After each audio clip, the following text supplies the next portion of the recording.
Hello, race fans. You're listening to the NASCAR Show here on the Grueling Truth, where legends speak. I am your host, Alex Grayl. I'm here with Steve Brisley to talk about the last race of the Geico 500 at Talladega, where Chase Elliott finally gets that first win of the season and the first for Team Chevrolet. Alex Bowman second, Ryan Preece third, the first 1-2-3 finish for Chevrolet since Homestead in 2016. So good alliance by Chevrolet there at the end. Really good manufacturer work, in my opinion, by Team Chevy. They were able to get it done. Yeah, I thought this was one of the more fun Talladega races. I mean, they're all fun. Talladega and Daytona, obviously, because they're, pack racing. They're always fun. They're always at the edge of your seat waiting for something to happen. But, I think the aero package probably proved its worth here in this race. They went to the 9-inch spoilers. They ended up adding a wicker bill on the cars after the first day of practice because of the closure rates. We can talk a little bit about that. But I thought it was a very fun Talladega. There was a lot of passing, a lot of bump drafting, not a lot of tandem hookups, what they were thinking they were going to see. But all in all, I thought it was a clean race, an exciting race for different reasons. Instead of waiting for the big 25-car pileup, we saw a couple minor pileups, but there was a lot of passing and a lot of guys. Definitely the inside lane definitely was an advantage to be down on the line. The outside lane never seems to get as organized. But anyway, talk about for the first time this year, the Chevys ran strong finally. Was it because they figured things out, or because they probably showed the best team unity of anybody, and it's a drafting track? Well, a win like this can certainly build momentum. I thought Chevy as a whole did really well, won all stages. Ty Dillon winning the first stage. Yeah, I think he has the most stage wins out of all the Chevy drivers right now. And he's got 2 or 3, doesn't he? What's that? He's got 2 or 3, doesn't he? He's got 2. The other one was Bristol, and that was on strategy. Of course, this one wasn't on strategy. That was just Ty Dillon racing hard and making his way up to the front. So I'll say this right now. He is my early bird pick for the Coke 0400 as my dark horse. But anyhow, yes, Chevy, I think, did really well. I think they might have figured some stuff out, well, at least for the super speedways, because we all know how dominant Ford has been lately. And, of course, a little bit of Toyota, but it's mainly been Ford, especially at Talladega with, Stewart-Haas and Penske. They've just been the kings lately. So, you had Elliott, Bowman, and Preece and Hemrick on that inside line. They really were able to team up and get around Joey Logano on that final restart, who has been, dummy strong at Talladega and Daytona. So. I mean, Logano and Busch probably had the strongest cars all day long. Oh, no doubt. You're talking about a Toyota and a Ford, and there was a lot of no from the manufacturers about not hooking up or not helping somebody that's not driving the same logo you're driving on your car. So that may have ended up hurting them and winning the race. That Keselowski couldn't get near Logano, and none of the JGR cars could get near Busch, and they were kind of driving on their own against the team. So I'm going to reserve judgment on the Chevys right now until we turn around and go to Dover and see how they perform there. It's a completely different environment. It's a different cat. You're running on concrete. You're running a mile track. Elliott runs strong there for Chevy. He's run strong there every time he's raced there. But this is a track that's probably more suited to a Ford than it is anybody else. And we'll see if these team orders stay in place and how well they work, or if indeed Chevrolet has figured some things out and now they're going to be competitive for the rest of the season. Fool me once, shame on you. Fool me twice, shame on me. Let's come back and see what they do next race before I say Chevy's in the fold now. I mean, Talladega and Daytona are easy tracks to win at. You just kind of got to be at the right place at the right time. And we'll get into that a little bit later on with Elliott, whether, did he ended up in the right place at the right time. But let's talk a little bit about restrictor plates versus spacers and the aero package. Did that change everything now for these big super speedways? I certainly believe it has definitely changed it. Obviously, you still have pack racing, but I felt like there was – I think the statistic – I think Matt Weaver said it on Twitter – is that there had been more lead changes than any race since 2014 so far. Because I think in 2012 was the one race where we had like the 85 lead changes. But in my opinion, I think you saw a lot more jostling for position. Lots of pushing, lots of passing, which I know NASCAR is now like, don't do. It kind of gives you a little slap on the wrist if you try and lock bumpers, which I think is rather silly. I think they should allow each other to push each other and race and, do what they want. It's racing, so, you're going to do what it takes to get to the higher position and win. I think what's interesting there with that is that they showed an in-cockpit camera of, I don't know who it was, one of the drivers getting bumped. Yeah. And his head jarred. I mean, I think they get hit pretty hard when they get bumped. I don't think it's just a love tap. I mean, I think, you got a car closing in on you at 5-10 miles an hour. And, the Camaros had that pointed nose, which is dangerous to begin with. But I remember vividly seeing, I can't remember which driver it was. It may have been Logano that got bumped. And it was just a bump draft. But, boy, his head jarred a lot more than I thought it would when he got tapped on the rear to bump him up. That really surprised me in that scenario. And I almost would think that locking bumpers would probably be safer than the bump, because you hit somebody that hard, again, with the Chevrolets with that pointed nose, you don't catch them right. You're taking the back end off, and you're angling it, and you're pushing that back end around, and then you've got disaster going for you. But if he gets locked up and gets locked up in the right place, and they want to tandem it out, I think NASCAR needs to rethink that a little bit and just make sure they're examining that. And I think the bump's a little bit more dangerous. Yeah, especially in the turns, especially. Yeah. I will say. But the spacers versus did the spacers do their job? Let me let you answer, then I'll answer. Yeah, I think so. I think this is one of the best Talladega races I've watched in quite a while. Some people are thinking that it feels like the early 2000s kind of super speedway racing, basically. That's what some people have been saying. Yeah, and what I took away from it was that added 150 horsepower. It did increase the closure rate, but what I think it did was it gave the cars the power to steer away from trouble. I mean, rather than just have to sit in the pack and everybody running at 9,000 RPMs at the exact same speed, 4 inches apart, which is just a recipe for disaster, which is why we so much enjoy Daytona and Talladega. I thought extra horsepower said, I'm not going to screw with this. I'm going to drive around you. And because he had the extra horsepower to go do it. And the closure rates were strong, and the acceleration was much quicker, so the cars were accelerating faster.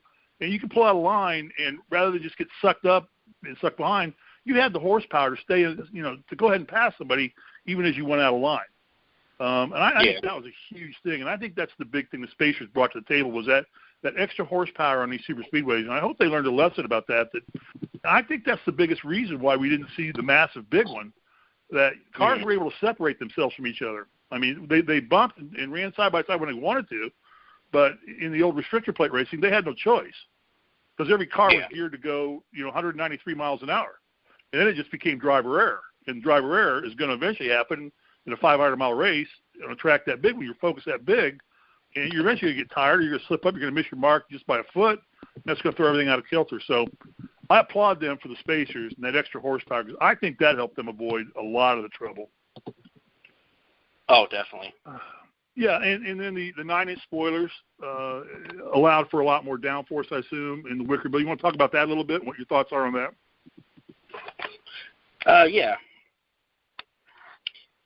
Yeah, I just noticed that it looks like they just, I don't know what the term for it is.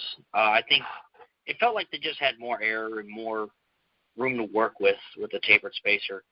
Yeah, I'm not sure how to really quote this, but I do feel like, I'll just put it this way. I felt like I didn't want to leave the TV screen. Like I needed to have my eyes the whole time. Yeah, I love how it went down. I used the bathroom on commercials when I had to. I was drinking Diet Coke and eating some popcorn. I'm like, I'm not moving. I don't care how bad I got to pee. I'm sitting here until we get a commercial because I'm not going to miss any of this. But it really wasn't this year. I didn't feel it was the fear of waiting for the big one. I thought it was, I'm going to miss some great racing going on. Yeah.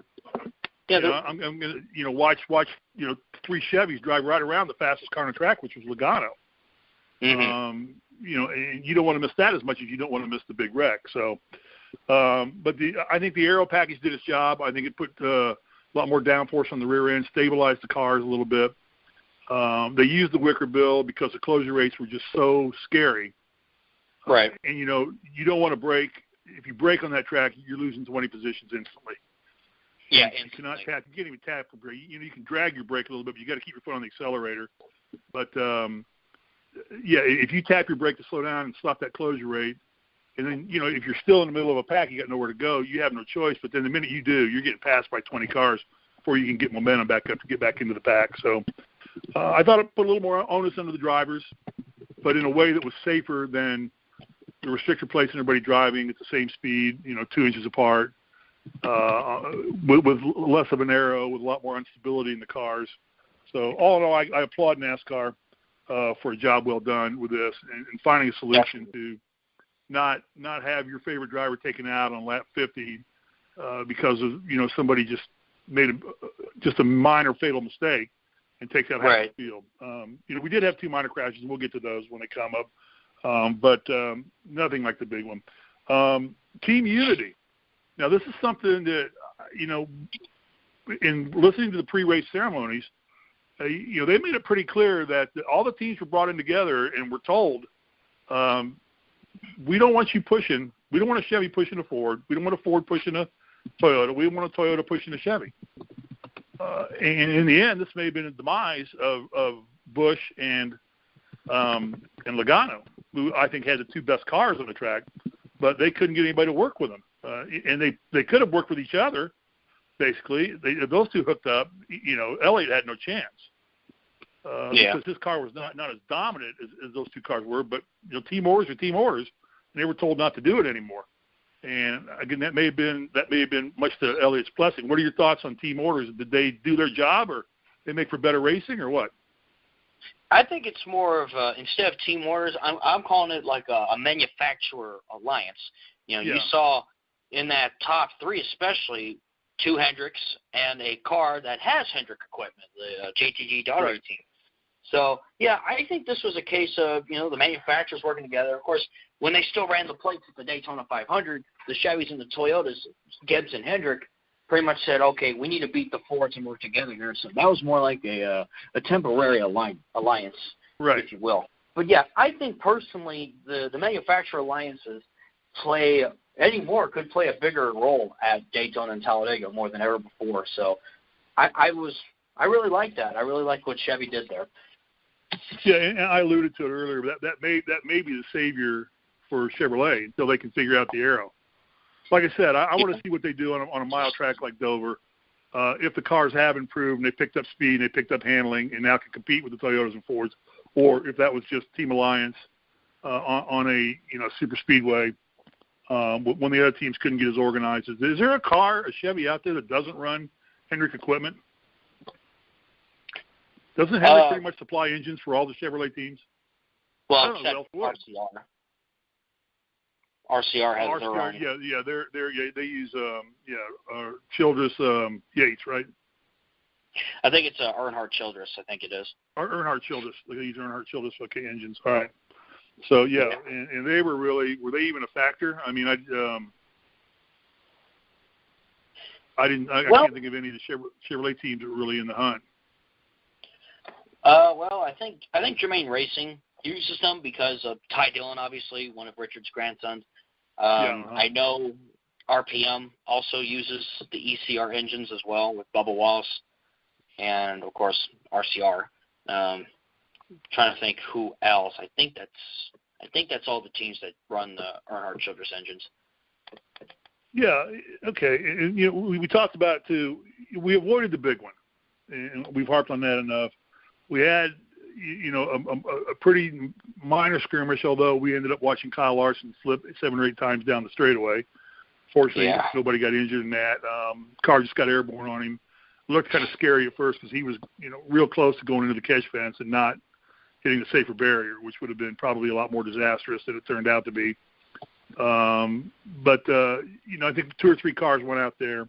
And then we come down to the final, and the 3 Chevys were able to get around Logano and get out front. And they hug the line, so that they're blocking the inside line. So you're going to have to pass them on the outside. It seems that 2 part of that one, the outside line never seemed to materialize And they were talking about that being unique for that track. Usually it's the outside line, it's the dominant line. But Elliott and those guys, you know, the Hendrick cars, with their stability and they're working together through the aero, were able to keep their cars on the bottom. It's the shortest way around a track. There's no doubt about that. But, you know, the three of them were able to stick together and keep that bottom line, and they just couldn't get around them. So the threat didn't seem to be really on the last couple laps from the outside line, which was Logano and Busch and Keselowski. But it was really the threat was from Bowman, and who's the guy that finished third? I can't think of his name. Ryan Preece. Preece. That's where the threat was to Elliott, I think, where he was going to get beat if he was going to get beat. So my question to you is, had there not been a caution, because the caution came out just as Elliott crossed the white line, the start-finish line, for the white flag. I mean, just barely got across it. Had he not, we'd have had a green-white checker, which would have probably turned the outcome completely around. But he got past it, and at that point the race is dead. It's basically over. They finished under caution. I really can't remember the last time I saw a race finish under caution. Can you? Yeah, honestly, that's probably something I would need to think about. But, if Stenhouse had not spun out and you take out the incident with Jeffrey Earnhardt and Kyle Larson, I think, you know, at that point, it's every man for himself. It doesn't matter who your teammates are. You know, I could definitely see Alex Bowman and Ryan Preece hooking up, trying to get around Chase Elliott, and potentially Alex Bowman getting his first career win. Or, heck, maybe even Ryan Preece could sneak in at the last second and steal the win. So, really, anything can happen, especially at Talladega. You know, Daytona, the start and finish line is right at the center of the tri-oval. But at Talladega, got that extra room because the start finish line is after the tri-oval. Did you hear why that happened? Did you hear why that's like that? I don't know the full story of it, actually. Full story is that Big Bill France wanted to sell those seats. He knew if he put the start finish line right in the heart of the tri-oval, that would make those seats down at the end of the tri-oval not as valuable. So he said, you know what? Everybody's going to want to sit in the tri-oval where the pits are and everything like that. So let's go move the start finish line down to the end of the tri-oval, just before you get into turn one, and we'll put it there. And then everybody's going to see the finish line, because it's usually a pretty close race on these things. And that's the story. I watched the documentary on building of that track, and that's why he said he put the start finish line at the end of the tri-oval, because it was easier then to sell those seats. Makes sense. They're a guy thinking about money. And plus, it's created a lot of great finishes. Like, one of my favorites there was 2011, the 4-wide 2-tandem finish when Junior pushed Jimmy Johnson to the win. God, that was crazy. Yeah. Okay. Anything else about Talladega that you want to discuss? I mean, we pretty well covered it. I mean, again, do you think Elliott would have won had it stayed green? Possibly, but there's also the chance that Bowman could have made a move, or even Preece. But one more thing here. This involves Austin Dillon. Now, that Friday before the race, his rear deck lid was confiscated, and the team was issued a L1 level penalty. Austin Dillon has been docked 10 points, as well as the suspension of Gregory Ebert, the car chief, and the crew chief, Danny Stockman, has been fined $25,000. So that's really the first L1 penalty we pretty much had all year, isn't it? Yeah, I believe so. And we're 10 races into it. I mean, I think that harshening up these penalties and taking points away, and you can lose the race. You know, they've never historically done that. They've never taken the win away from you. They've taken the points away from you and everything, but not the win. But now they're threatening that if the penalty's severe enough, they'll take the win away from you too, which pretty much cleaned the act up, because there's been a lot of technical inspection penalties, guys having to go to the back of the track because they couldn't get through tech inspection in 2 times. I think if you go through twice, third time, if you don't make it, you're doomed to back to the back. However it stands, no matter where you qualify or anything like that. Question is, when that happens, do they get to pick their pit based on their qualifying time, or do they just have to they take a pit based on where they're going to start?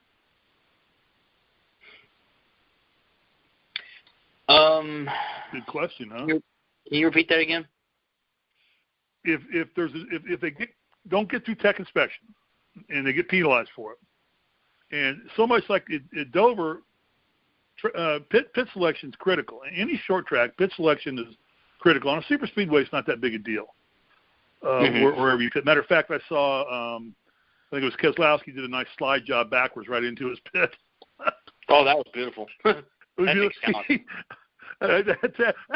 parked that car perfectly. Yeah, I mean, it was square in his pit and everything. How many drivers can say they do that? I don't think many. I don't think he wanted to try it, but I think he got bumped into it. Yeah. But, you know, he made lemonade out of lemons for sure. You know, he had the first pit stall, so he just slid right into his pit. They serviced his car. He you know, whipped the donut around and got right back on course. Probably lost a couple, 3 seconds on it. But that's about all. You know, and on a super speedway, losing a couple seconds in the pits in super speedway is not nearly as severe as losing 2 or 3 seconds at Bristol or Dover or Phoenix or Richmond or any of the short tracks. So anyway, yeah, I thought that was beautiful, how masterful he did that. Not a lot of drivers can pull that off and not be pissed off about it. I don't know how much it threw his team off having to do a road course pit stop when they're not on a road course. Right. But and the gas man had to come all the way around then, I guess, at that point in time. So anyway, that was good. But anything else about Talladega? I think that about does it for Talladega. All right. And, of course, my dark horse was Chase. So I came out smelling like a rose there. So I'm happy about that. And he's obviously my favorite driver, so double thing for me.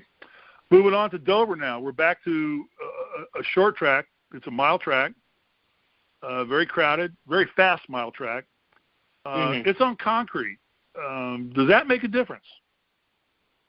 Yeah, I think it definitely makes a difference, especially on the tire wear, and not to mention how the track, it's banked everywhere. There are no, even the straightaways are not flat. They're banked too.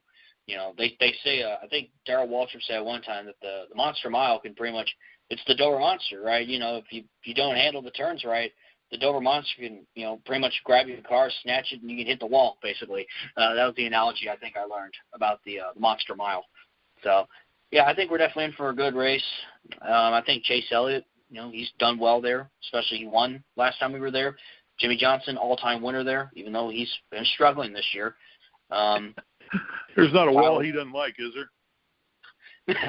Well, heck, I mean, I think Johnson's now the all-time winner at Dover, so maybe his luck could turn around. We'll see. Yeah, it will. He's going to come out of nowhere and just win a race. I mean, he's too good of a driver to stay down this long. I mean, you know, he's got too much talent, skill sets, and he's got good equipment. You're just going to find him a race like this coming out of nowhere and just dominating the race. It's going to happen. He'll put it won't happen as frequently as it did in the 7 years he was winning championships, but, you know, it's kind of like Tiger Woods. We don't expect Tiger to win every year, every tournament anymore, but we expect him to do what he did at the Masters. Every once in a while, he's just going to summon all of his inner strength and power, and Venus is going to align with Mars, and everything's going to come together, and it's going to be a full moon, and he's going to win the Masters. Jimmy's going to win again, and he's going to win again this year, no doubt. He's gone far too long. Is this a place now where Fords get back active again? They seem to have been dominating short tracks of recent. Penske's have too. So did Chevy have their moment in the sun here, or do we think they're competitive, or what manufacturer are you looking at to be strong at Dover? Well, I could certainly think that Chevy could potentially continue that momentum from Talladega. To me, it was what they needed. They needed a win to start somewhere. Right. Look out for Kurt Busch. He's been strongly consistent at Ganassi, which has been really kind of been the biggest surprise to me so far this season. You know, I know Kurt Busch is a great driver. Heck, he won a championship. But, you know, the way he's been racing, he's going to win a race at some point. Chase Elliott, as I said, he's going to be strong there. Those are probably my two favorite Chevys in that one. Otherwise, Kevin Harvick's going to be one to be reckoned with. Kyle Busch, obviously. Maybe Denny Hamlin could sneak into the picture here as well. So, you know, I think maybe this is a Harvick kind of race. We'll see. Yeah, and when we get to our picks, you know, we'll discuss that here because we always pick our estimated winner and our dark horse. So I've got my picks. I'm sure you've got yours. Okay, anything else about Dover? Really, you know, it's pretty nondescript. It's a pretty well banked, fast mile track, concrete track, which is I think maybe the only concrete track they race on all year. So I'm sure the handling characteristics change a little bit on the concrete versus the asphalt. I don't know if the grip is as strong on concrete as it is asphalt because I don't think it gets as sticky or hot as asphalt does. So there'll be a little more slip sliding going on. Anything else about Dover? Just sit back, watch, and see what happens, huh? Yeah, pretty much. We'll see how it happens, especially with all the aero package nonsense going on. Yeah. Do we know who won? Who were the winners at Dover last year? Do we know? I know the fall Dover race was won by Chase Elliott. Came strong there in the end. Was able to get that win. It was one of the 2 late wins he got in the season. Mm-hmm. There in I think Watkins Glen. Yeah, it was Watkins Glen, and then he won at Kansas or Dover, and then Kansas. Now the other Dover winner was Kevin Harvick last season. Yeah. So again, I'd say look out for Harvick. Yeah, like when we make our picks, we'll talk about that. Okay, so let's just see what happens at Dover. Not much more to talk about. It's a short track, as we said. Repeating myself now. All right, now just something to throw at you. We've had now 6 different winners in the first 10 races. There are 16 locked-in spots. There's room for 10 more. There are a lot of drivers who have not won yet. I mean, I can go down the list just off the top of my head. We got Harvick has not won yet. Almirola has not won yet. Boyer has not won yet. Larson has not won yet. Kurt Busch has not won yet. And then you've got Jimmy Johnson has not won yet. Bowman has not won yet.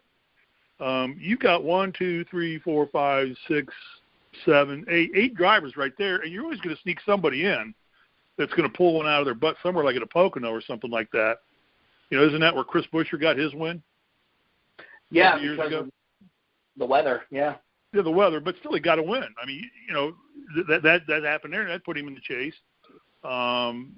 You know, you could end up here. You got to figure the guys I mentioned are all probably going to win a race this year. Yeah. Would you kind of? I mean, at some point, other than Bowman, every one of them has won before. Bowman's the only one I don't think has a win yet, does he? Yeah, Bowman does not have a win. Yeah, but he's running as strong as anybody, any Chevrolet out there right now. I mean, I think that Elliott and Kurt Busch are a little more savvy drivers, but Bowman's as strong with his equipment. He's got the same equipment that Elliott does, and Bowman's not afraid to mix it up with anybody. And the more he drives like that, the stronger, the more of a threat he becomes. So you potentially could end up with only maybe 2 cars getting in on points this year, because I don't know how long it's been since we've had 6 cars in the first 10 races, 6 different winners. Generally, you've got the Truexes, the Bushes, and the Harveys kind of dominating everything. You got 3 cars that have won the first 10 races, and maybe a Logano thrown in there. But now you've got 6, only 10 spots left, and a lot of drivers that normally have won by now have not won. At this point last year, we did have 6 winners out of 10 races. We had Austin Dillon, Kevin Harvick, Martin Truex Jr., Clint Boyer, Kyle Busch, and then Joey Logano at Talladega. Yeah, see, there's Austin Dillon, who basically, there's your wild card. I didn't even put him on this list. And here's another guy that's very capable of winning races. Ryan Newman's capable of winning a race. He usually pops in there and pulls one out of his hat.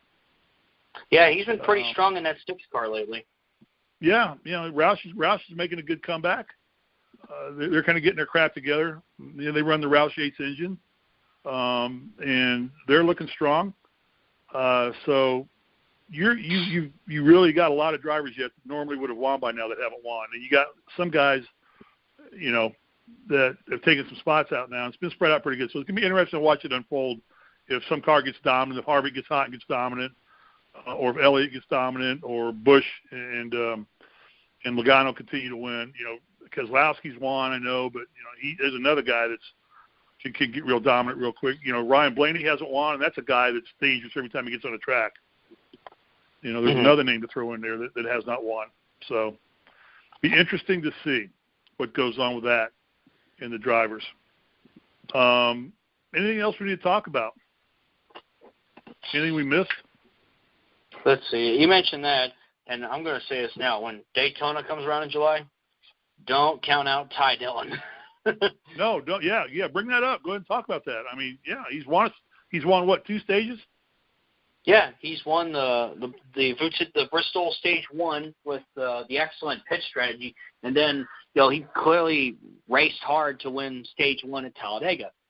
Germain Racing kind of been performing decent. I think Ty Dillon's 22nd in points now, so I think he could spell upset somehow, somewhere. Definitely someone to keep an eye out. So, well, Ty Dillon's a driver capable of winning. I no doubt about that. Does he have the equipment to win? Is his equipment durable enough to stay up front for an entire race with the guys? I mean, there's no doubt his talent is. I think Ty Dillon's a great driver, great young driver, but I don't know that his equipment is on par with Hendrick, JGR, RHR, SHR, and Haas Racing or the 6 car. Getting his name right now. Roush Fenway. Yeah, Newman. So it'd be interesting to see. So I don't have a lot more to add. I think that I really enjoyed Talladega. I didn't miss not seeing the big one because that meant that my driver didn't get taken out by some other bonehead idiot. Of course, the way to avoid that is to stay up front, which although Elliott didn't run up front a lot of the race. I mean, he was mid-pack most of the race. He made a late charge to come up there, and then he got hooked up with his teammates, and they used that team strategy, and he got in front of that. That could have easily been Bowman up front too, depending on how they lined up. That could easily have been Bowman sitting up there, and Elliott chasing him down. And then Yellow comes out, and then Bowman gets his first win. So, but it did the way it did. So, anything else we need to cover today? And as reviewing this race and looking forward to Dover, which I love Dover. I mean, it's a bang fest. They get after each other. Yeah, well, we'll definitely talk. One more thing we need to talk about is the official announcement that single car qualifying is back. Oh yeah, I thought we talked about that at the beginning. We didn't. I don't think we have yet. Yeah. Go ahead and talk about that. What's that? Yeah, I have an opinion on that too. But let's talk about single car qualifying.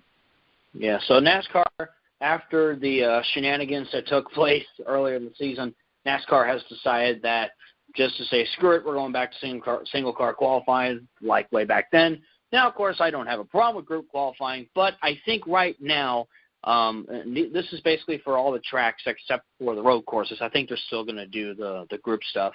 But, I don't mind group qualifying, but I think under this aero package and how draft-dependent it is now, more than ever, it's very draft-dependent.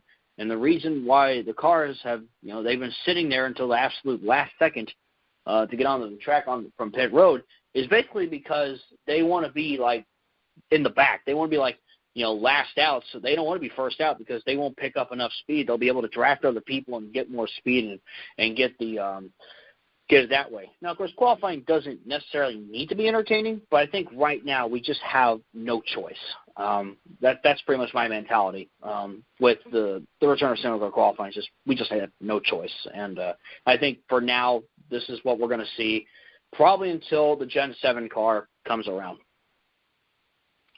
Yeah, and, I've got a totally different mentality on that, and I'm in the minority, because I looked on Twitter and they put some polls up about group qualifying versus single car qualifying, and I was surprised how overwhelming it was to go back to single car qualifying. I think that's about as boring as watching grass grow, truthfully. Guys go out there on their own. They run 1 lap or 2 laps. I think it's 2 laps on a mile, 2 laps on a mile and a half, or under a mile and a half, and then 1 lap above a mile and a half. Isn't that what it is? I think so. Yeah, but to me, I liked the group qualifying, and I wish they would have tried harder to find a different solution like group qualifying. Because group qualifying, you're qualifying how you're going to race. You're in a pack. Who's got the fastest car in race setup, in race conditions, and I liked that part of it. I really did because you had to be able to maneuver, find your spot, find your hole, find your clean air, and that's how racing is. To me, single car qualifying is watching the car go around by itself for a lap, it just doesn't get it for me. I mean, I was really excited when they went to group qualifying. I think the things they might have been able to do was just shorten the time. Instead of giving them 20 minutes to qualify, just say you get 8 minutes. So get your ass on the track and run. Right. And cut the time down.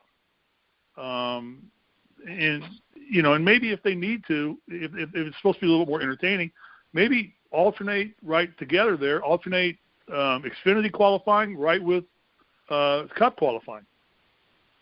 And because I think the concern there of shortening the time up would be, well, people are paying money to watch qualifying. If they only run 15, 20 minutes total elapsed time, is it worth the dollar to come in? I understand that, but then just say, you know what, we're going to run Saturday mornings. We're going to do Cup and Xfinity at the same time. We'll run the first session of Cup, then we'll go run the first session of Xfinity. Then we'll come back and run the second session of Cup, then we'll run the second session of Xfinity. Then we'll run the third final 12 for Cup, then we'll run the final 12 for Xfinity. It gives them a break in between, lets their cars cool down, let them get work they want to do, adjustments. The other guys are out there. You expand that time, keep it going. You shorten up the time that they can get on track so you don't have this hocus-pocus stuff of guys sitting there for 18 minutes and then going out or getting caught, and like happened at Fontana, and, 15, 20 cars didn't even get to qualify. Or was the final 12, I think it was, wasn't it?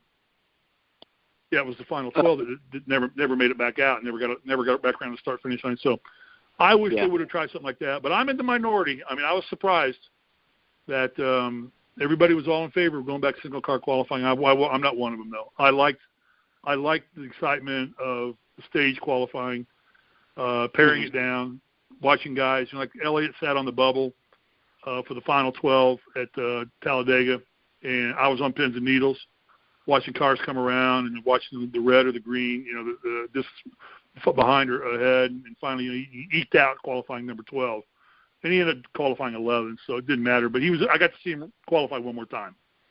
So whereas this way you see a car take one lap and then you're done with it. So entertainment value, I think it went down. Probably utility-wise, it probably made sense to do it. So I get it. Yeah, and I definitely see where you're coming from. Yeah. All righty. Are we done? Yeah, I think that's going to wrap it up. We'll go ahead and make our picks. Well, wait a minute. Let's make our picks. Yeah, we got to make our picks first. Yeah. I said, are we done talking about the tracks? And now we got to make our picks. You want me to go first, or you want to go first? You go ahead and go first. All right. I think he's due. I think you alluded to it. I have a feeling you're going to feel the same way I am. But I think Kevin Harvick, he runs strong on this track. I think he's pissed off. He does not have a win this year. I think he's going to race hard. This is a track designed for a guy that races hard. He's got good equipment. Ford's been dominating short tracks. I'm going to go with Harvick as the winner of this race Sunday. Yeah, I'm on the same boat. I'm going with Kevin Harvick. Once again, I think he's due. He won this race a year ago. I think he's going to do it again here. For a second choice or a dark horse, I'm going to go with Kurt Busch, if it's not Harvick. Fair choice, yeah. He's another hard racer. He's got good equipment. The only concern I have about Busch is it just seems to me that the Ganassi equipment just seems to not hold up for an entire race. I just see so many times Larson busting up, hitting a wall, tire breaks, or something goes wrong. It just always seems to be a minor thing. And maybe it's just me overanalyzing, but it seems to me that Larson's had many opportunities to win, but equipment's failed him when he's been in clear position to win more times than not. So I'm going to go with my dark horse as Elliott again. I think he's on a little bit of a roll now. This is a track that he won on last year. He drives this racetrack real clean. He stays out of people's way. He avoids a lot of trouble, and he gets himself in position not to get involved in a lot of mess. And like I said, he's hot right now. After this race, he's hot. He's got some confidence. The team's got confidence. So I'm going to go with Harvick and Elliott as my dark horse for Sunday. All right. Sounds good.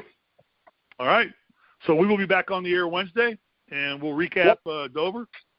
And then we'll talk about Kansas City going to a 1.5-mile track, which is another, might as well do qualifying again. It's parade. We'll go back to the parades now. We'll see. Maybe the aero package will change things up a little bit.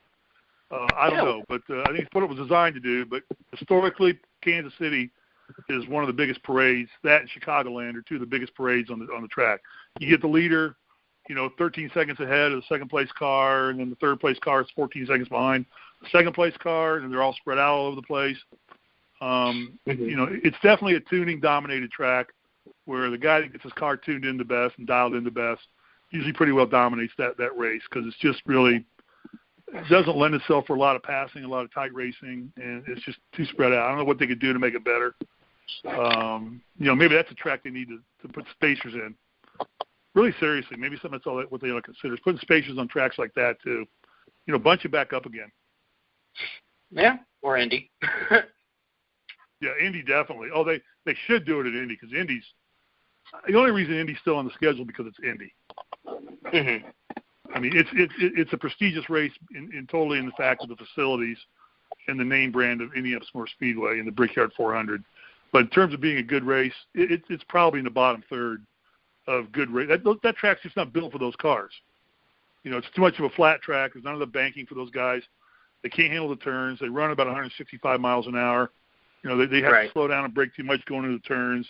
It tends to be a big parade too. You don't see a lot of pack racing in that, or things get spread out there too. But it's Indy, so it's they say it's one of their top 3 or 4 races.